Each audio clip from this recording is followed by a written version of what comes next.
Hello बच्चों, कैसे हो? बढ़िया हो ना? तो चलो learn Hindi and Gujarati channel में आपका स्वागत है। आज तैयार हो गए हो हिंदी व्याकरण सीखने के लिए? तो संधि में आपने आगे स्वर संधि और व्यंजन संधि तो सीख ली थी। अब सीखेंगे हम विसर्ग संधि। ठीक है, पहले तो जानना होगा कि विसर्ग कहते किसको है। ठीक है, तो ये जो ऐसे दो डॉट होते हैं ना, ऐसे उनको हम विसर्ग कहते हैं। ठीक है, तो जैसे स्वर होते हैं अ, आ, ई, है ना, और क, ख, ग, ड़, ये सारे व्यंजन होते हैं, लेकिन विसर्ग एक अलग ही ध्वनि मानी जाती है। इसीलिए कहते हैं कि संस्कृत में स्वर और व्यंजन से अलग विसर्ग एक विशिष्ट ध्वनि रही है। ठीक है, अब ये विसर्ग कहीं अकेला तो काम में आता नहीं है, ये सदैव किसी न किसी स्वर के बाद ही आती है ना। तो ये भी आपको स्वर के विसर्ग के बारे में पता होना चाहिए। और देखो कि विसर्ग हमेशा उसके बाद आने वाला जो भी शब्द है, चाहे वो स्वर से शुरू होने वाला हो, चाहे वो व्यंजन से शुरू होने वाला हो, तो वो विसर्ग उसमें मिल जाता है। इसी को हम कहेंगे विसर्ग संधि। तो विसर्ग के बारे में पता चला ना कि विसर्ग के बाद स्वर भी हो सकता है, व्यंजन भी हो सकता है, तो उसी को हम विसर्ग संधि कहते हैं। ठीक है, जैसे एक शब्द है ये मन और अनुकूल, तो ये देखो यहाँ पर ये विसर्ग आया है। ठीक है, तो ये विसर्ग क्या है, ये जो स्वर था दूसरा यहाँ उसमें मिल गया है और उसने ओ का रूप धारण कर लिया है ना। इसीलिए हम कहते हैं कि विसर्ग है वो अपने बाद आने वाले शब्द में अपना रूप मिला लेता है। ठीक है, तो हम ये जो विसर्ग संधि है ना, उसमें यही चीज़ सीखेंगे कि ये विसर्ग कैसे बदलता है। तो हम देखेंगे कि विसर्ग का परिवर्तन 4 प्रकार से होता है। ठीक है, अब कैसे होता है, तो कहीं कहीं क्या होता है कि जो ये हमारा विसर्ग होता है, ऐसे जो ये विसर्ग होता है ना, ऐसे ये कभी तो बन जाता है ओ, ठीक है, कभी बन जाता है र, कभी विसर्ग का लोप भी हो जाता है, यानी कि गायब हो जाता है विसर्ग।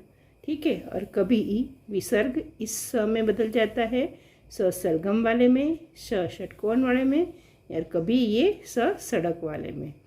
ठीक है, तो जब ओ में बदलता है ना, तब उसकी स्थितियां अलग होती है कि भाई विसर्ग के बाद अगर स्वर आता है तो भी वो ओ में बदलता है, और विसर्ग के बाद अगर घोष व्यंजन आता है और उसके पहले अ आता है तब भी वो ओ में बदल जाता है। ठीक है, तो हम यही सब बातें आगे सीखेंगे। ठीक है, तो तैयार हो? तो चलो चलते हैं कि सबसे पहले ये जो ओ में बदलता है तो किस नियम के अंतर्गत बदलता है। ये तो अभी मैंने आपको थोड़ा सा तो बताया ही था कि जैसे मनः है और ये अनुकूल है। ठीक है, ये दो शब्द है, यहाँ हमारा विसर्ग आया है। ठीक है, तो ये विसर्ग ओ बन गया। क्यों बना? क्योंकि उसके बाद आया है स्वर। ठीक है, तो क्या बना कि ये जो मन था, ठीक है, इसके अंदर ये ओ बन गया और ये पीछे का जो अ है ना, ये इसका लोप हो जाता है, और ये नुकूल है, ये मिलके शब्द हमारा बन जाता है मनोनुकूल। क्या बन जाता है? मनोनुकूल। ठीक है, अब दूसरी भी मतलब स्थिति होती है जिसमें वो हमारा विसर्ग है ये ओ बन जाता है। कब बनता है? कि उसके बाद ये घोष ध्वनि घोष व्यंजन आता है। ठीक है, ये देखो ये जो व है ना, ये घोष व्यंजन है। क्या है? घोष व्यंजन। और ये जो हमारा विसर्ग है इससे पहले अ आया है, ये तप में देखो। ठीक है, ये देखो इसमें प में आया हुआ है ना, और ये व है, ये घोष व्यंजन है ना, इसलिए ये तपह +1 बराबर तपोवन बन जाता है ना। तो क्या समझे? विसर्ग से पहले क्या आना चाहिए? अ आना चाहिए, और बाद में आना चाहिए घोष व्यंजन। मैं ये देखो बातें आपको बार बार बोलूँगी, ये नियम है ना, आपको बार बार कहूँगी। इससे क्या होगा कि आपको दिमाग में बार बार कहने से बैठ जाएगा और एकदम आप याद रख लोगे, है ना। तो फिर से देखते हैं कि पहला जो नियम था ओ में बदलने वाला, उसमें क्या होता है। ये हमने देखा था कि विसर्ग प्लस स्वर, स्वर कौन से, अ आ ई है ना, ये सारे, तब विसर्ग और स्वर का मेल होने से ओ बन जाता है।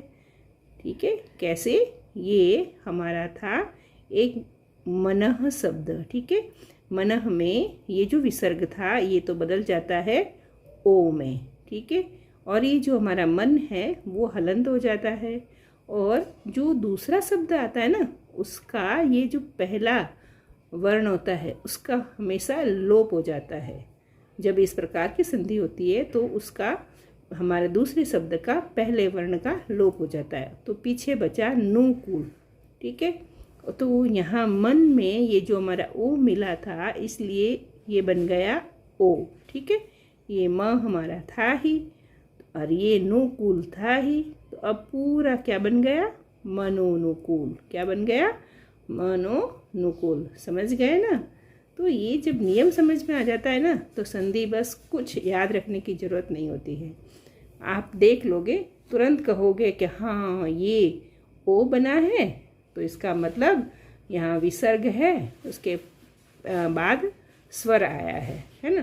तो ये आपको ध्यान रखना है कि जैसे ही यहाँ ओ देखो, ठीक है, तो समझ जाना कि यहाँ पर विसर्ग के बाद वाला अक्षर क्या होगा, स्वर होगा, है ना। तो देखो ये दूसरी संधि को भी समझते हैं। एक शब्द है अन्य, दूसरा है अन्य, दोनों मिलके कैसे बनता है। तो हमें ये तो पता ही है कि विसर्ग बन जाएगा ओ। ठीक है, ये बन गया ओ, पीछे वाला जो शब्द है उसका अ है उसका लोप हो जाएगा, तो पीछे बच गया न्य।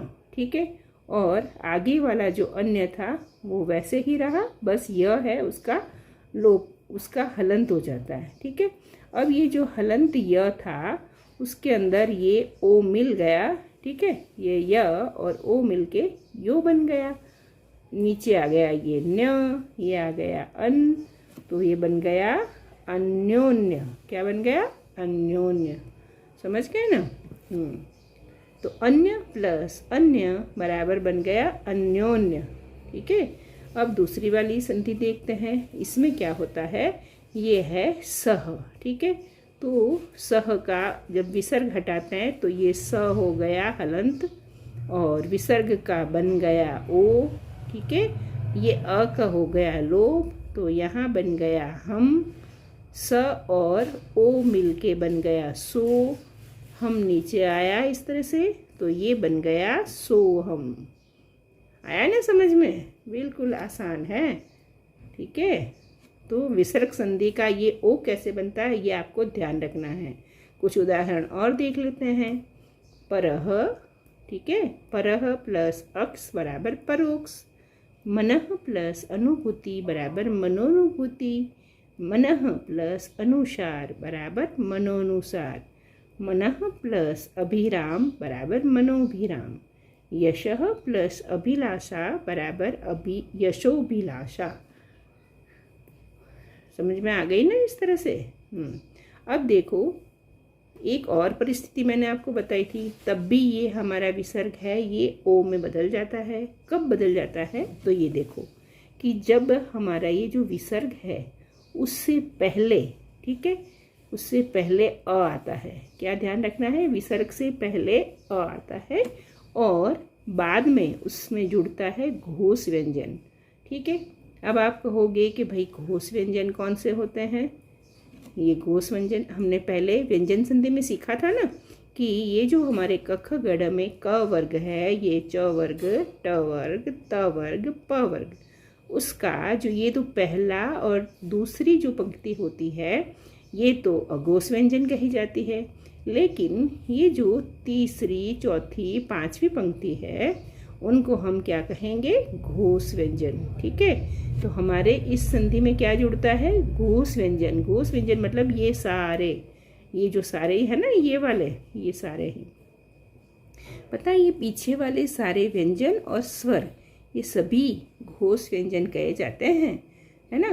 तो यहाँ क्या कह रहे हैं कि हमारे जो ये विसर्ग है, विसर्ग के बाद में घोष व्यंजन आए और उससे पहले अ आए तो ये विसर्ग ओ में बन जाता है ना। तो चलो कुछ उदाहरणों से हम इसका अभ्यास करते हैं। ठीक है, कैसे कि देखो ये एक शब्द है अधः। ठीक है, अधः में यहाँ अ आया है ध में। ठीक है, तो ये देखो विसर्ग है, उससे पहले अ आया है और ये ग है, ये है हमारा घोष व्यंजन। ठीक है, तो यहाँ हम नीचे लिखते हैं कि अ, ठीक है, ये ध क्यों हो गया हलंत, क्योंकि ये जब विसर्ग हटा दिया और उसकी जगह ओ बन गया। ठीक है, तो ये अद बन गया, ये विसर्ग का ओ बन गया और गति ये हमने यहाँ लिख दिया। ठीक है, अब वापस उससे आगे देखते हैं। अ तो हमारा वैसे ही रहेगा, लेकिन जब ये ध और ओ ये मिल जाएंगे तो धो बन जाएंगे। ठीक है, और ये गति तो हमारा था ही। ठीक है, तो इसमें अधोगति बन गया। तो एक और उदाहरण देख लेते हैं, इसमें क्या होता है। देखो ये है हमारा तप। ठीक है, तप में अंदर अ आया है। ठीक है, विसर्ग से पहले अ आया है और बाद में ये हमारा देखो यहाँ व है, ये घोष व्यंजन है ना, तो व आया है। ठीक है, और जब ये प विसर्ग से हट जाता है तब हलंत बन जाता है। तो ये जो विसर्ग है हमारा ये ओ बन जाता है। ठीक है, और ये वन इस तरह से लिख रहे हैं, तो यहाँ प और ओ मिलके ओ बन गया, तो बन गया हमारा तपोवन। ठीक है ना, तो ये भी समझ में आ गया होगा आपको बहुत अच्छे से। चलो कुछ और शब्द देख लेते हैं, उससे आपका अभ्यास बहुत अच्छे से हो जाएगा। एक बार ये सारी संधियाँ कंप्लीट हो जाती है ना, फिर मैं आपको आरजेएस के और ये जो एपीओ के जेएलओ के आपके जो एग्ज़ाम हुए थे ना, इन एग्ज़ाम में जो संधियाँ आई थी ना, उनको अभ्यास करवाते हुए एक इसके बाद वीडियो बनाऊंगी और कुछ सभी प्रकार की संधियों का कुछ प्रश्नों से अभ्यास करवाऊंगी। ठीक है ना, इसलिए आप उसके लिए भी तैयार रहना, उससे आपकी इतनी अच्छी प्रैक्टिस हो जाएगी। ठीक है, अभी तो आप सिर्फ जानकारी एकत्रित कर रहे हो, नियमों को जान रहे हो। ठीक है, तो अब देखते हैं कि ये मनः प्लस रंजन बराबर ये ओ बन गया, तो क्या बन गया, मनोरंजन। अधः प्लस लिखित अधोलिखित, तपः प्लस धन तपोधन, पयः प्लस धी पयोधी, सिरः प्लस मणि शिरोमणि, सरह प्लस ज बराबर सरोज। है ना आसान। तो अब आप आराम से पहचान लोगे कि जब ओ आता है तो ये किस प्रकार विसर्ग संधि होती है।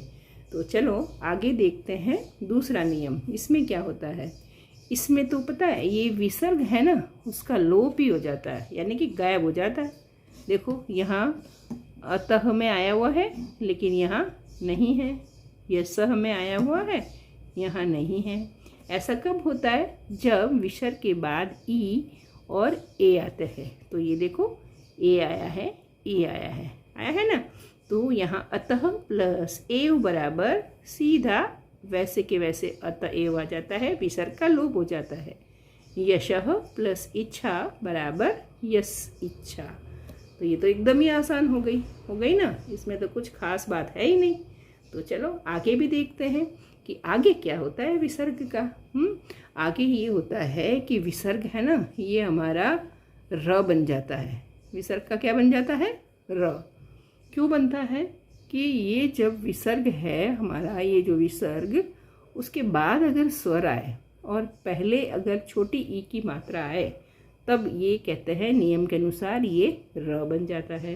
कैसे, देखो ये बही है, इसमें ये छोटी ई की मात्रा है ना, और ये बाद में स्वर यानी कि ये अंग, ये अस्वर है। ठीक है, तब ये विसर्ग क्या बन गया हमारा, र बन गया, और इसी वजह से ये बन गया बहिरंग। बही प्लस अंग बराबर बहिरंग। ये र देखो ये क्या बन गया है, ये जो हमारा विसर्ग था ना वो बन गया र, और इसके अंदर अंग जुड़ गया, इसलिए बहिरंग हो गया। है ना, समझ आसान। चलो दूसरी भी देख लेते हैं कि दूसरी स्थिति ये होती है कि अगर विसर्ग में, अगर ये विसर्ग उससे पहले ये ई, बड़ी ई और ऊ आता है और बाद में अगर घोष व्यंजन आता है तब भी ये विसर्ग र बन जाता है। ठीक है, कैसे? जैसे देखो ये आसी है, आसी में ये बड़ी ई आ गई, ठीक है, और ये वाद है तो ये आ गया घोष व्यंजन। ठीक है, तब ये विसर्ग बन गया हमारे र और आसी, और ये देखो र, आशीर्वाद बन गया ना। तो ये भी आपके समझ में आ गया है।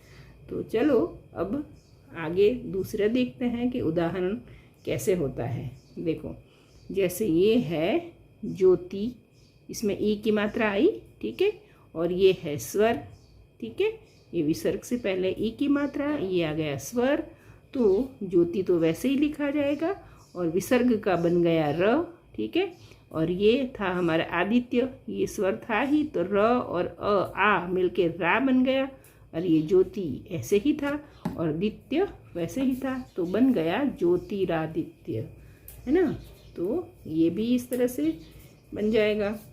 आगे कुछ और उदाहरण भी देख लेते हैं। जैसे ये द्वि है, द्वि में ई आया, ये विसर्ग है और ये स्वर है, ठीक है, तो यहाँ ये र, ये विसर्ग का बन गया र और ये पीछे का गमन है और र में आ मिल गया तो ये बन गया रा, और ये था हमारा द्वि, ठीक है, तो बन गया द्विरागमन, बन गया ना। चलो आगे का देखते हैं, ये इसमें कैसे होता है। देखो ये बही, ये रा बही, ठीक है, और ये विसर्ग का बन गया र, अंग हमारा ऐसे ही हमने लिख दिया तो ये बही का बही, र ये नीचे, ठीक है, और ये अंग का अ है, ये इसमें जुड़ जाता है तो रंग बन गया, और ये ग है ही तो पूरा शब्द क्या बन गया, बहिरंग, ठीक है ना। चलो अब आगे देखते हैं। इसमें क्या होता है, ये बही, विसर्ग से पहले ई की मात्रा आई, यहाँ पर ये देखो आ गया, ठीक है, अब देखो ये विसर्ग बन गया र और बही ऐसे ही था, ठीक है, र में ये आ मिला तो रा बन गया, क्रमण वैसे ही था, बही वैसे ही है तो बन गया बहिराक्रमण, ठीक है। तो चलो अब आगे चलते हैं। आगे देखते हैं कि दूसरा नियम हमारा था, उसमें ये कहा था कि जब विसर्ग से पहले ई उ आए और बाद में घोष व्यंजन आए तो ये र बन जाता है, ठीक है। तो चलो इसके भी कुछ उदाहरण देख लेते हैं। घोष व्यंजन कौन से होते हैं, ये सारे हैं ये घोष व्यंजन। अब तो आपको पता चल गया ना घोष व्यंजन कौन से होते हैं। चलो तो देखते हैं। जैसे आयु, आयु में ये ऊ आया है, ठीक है, तो आयु और ये विसर्ग का हमने क्या बताया, र बन जाता है, और ये वेद वैसे ही था तो आयु ऐसे ही लिख दिया, ये र आ गया ऊपर, आयुर्वेद बन गया, है ना। वैसे ही आसी ही, ये दो विसर्ग बन गया र, आसी वैसे ही लिख दिया, वाद है ही तो आशीर्वाद बन गया। धनु ऊ आया, विसर्ग का बन गया र, ज्ञान बराबर धनुर्ज्ञान। और आगे देखते हैं, ये हमारा ज्योति, ये ज्योति ही है, इसमें ई की मात्रा है ना, और ये देखो हमने लिखा था ना ये ई की मात्रा है, और स्व ये हमारा विसर्ग है, ये र बन रहा है, यहाँ मय ऐसे ही आ गया, ये ज्योति था ही तो बन गया ज्योतिर्मय, ठीक है ना। तो यहाँ पर हमें ये ध्यान रखना है कि विसर्ग के पहले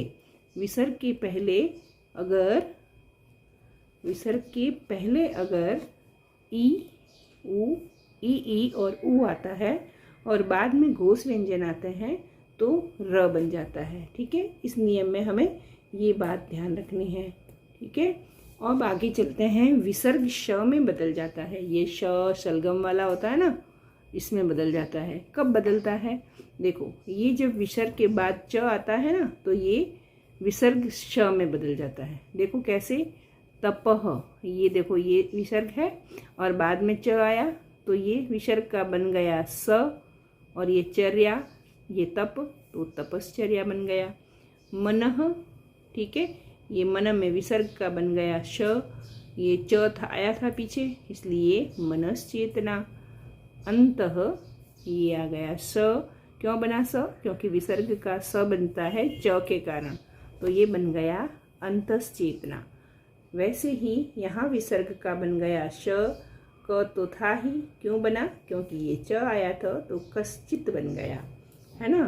तो इस तरह जब च आता है तो ये विसर्ग हमारा स बन जाता है, ठीक है। एक और भी होता है कि जब ये विसर्ग के बाद ये स आता है तब भी ये विसर्ग हमारा स बन जाता है। ये देखो यशः, यहाँ विसर्ग के बाद ये स आया तो ये श बन गया और बन गया यशस् शरीर, ठीक है। यहाँ भी विसर्ग है और उसके बाद ये स आया तो क्या बन गया, यशस् शेष, है ना। तो ये दो नियम ध्यान रखना है कि जब च और स आता है तब हमारा विसर्ग शलगम वाला बन जाता है। अब देखते हैं हमारा विसर्ग ये स षटकोण में बदल जाता है, ठीक है। क्यों बदलता है कि उसके बाद अगर ट आता है तो ये विसर्ग श षटकोण में बदल जाता है। कैसे, जैसे ये विसर्ग अपना था यहाँ पर, तो यहाँ पर ये टंकार में ट आया, है ना। तो ये जब कहते हैं कि विसर्ग के बाद ट आया तो ये धनुष टंकार, ये स ऐसा वाला बन जाता है, ठीक है। दूसरी भी स्थिति होती है, कब स बनता है ये विसर्ग, ये देखो कि जब विसर्ग से पहले ई या ऊ आए, तो ये देखो आवी में ई आया, ठीक है, या चतु में ऊ आया, ठीक है। तो विसर्ग से पहले ई या ऊ आए और बाद में क या प आए, ये देखो क या फिर ये देखो प आए, ठीक है, तब ये विसर्ग हमारा स बन जाता है, ठीक है। अब चलो देखते हैं संधियों में उदाहरण के द्वारा। तो ये जब आवी ई आया यहाँ और यहाँ क आया, ये ई आया यहाँ क आया, इसलिए ये विसर्ग बन गया स और हमारा शब्द बन गया आविष्कार। इसी प्रकार यहाँ ऊ आया, पीछे क आया, इसलिए विसर्ग बन गया स, बन गया है चतुष्कोण। चतु, यहाँ चतु और यहाँ पद, क्यों बना, क्योंकि ये आया ऊ और यहाँ आया प, ठीक है, ये ऊ ये प, तो बन गया चतुष्पद। वैसे ही इसमें है बही में ये ई, ये कृ में क और ये विसर्ग बन गया श, इसलिए बन गया बहिष्कृत, है ना। तो समझ में आ गया ना। क्या ध्यान रखना है कि विसर्ग श से षटकोण में कब बदलता है, जब उसके बाद ट आता है, जब उसके बाद क और प आता है, लेकिन जब क प आता है तब ये भी देखना है कि आगे ई और ऊ आना चाहिए, ठीक है। और भी विसर्ग बदल जाता है, किस में बदलता है, ये बदलता है अब हमारे इस स में, ठीक है, स सड़क वाले में। उसमें तो बस आसान है, क्या है कि विसर्ग के बाद अगर त आता है तो ये उसमें स और त बन जाता है। जैसे ये देखो विसर्ग है, ठीक है, तो ये बन गया मनस्ताप, नमः प्लस ते बराबर नमस्ते, शिरः प्लस त्राण बराबर शिरत्राण, शिरस्त्राण, ठीक है। तो यहाँ पर और भी देखते हैं कि जब स आता है, विसर्ग के बाद स आता है, तब भी ये स बनता है। चतुः प्लस सीमा बराबर चतुस्सीमा, प्रातः प्लस स्मरण बराबर प्रातः स्मरण, पुरः प्लस सर बराबर पुरस्सर, ठीक है, समझ गए ना, एकदम बढ़िया। तो क्या ध्यान रखना है, जब विसर्ग के बाद त आए और ये स आए तब हमारा ये जो विसर्ग है ये स में बदल जाएगा। किस में बदल जाएगा, स में, ठीक है। तो ये भी एक नियम है।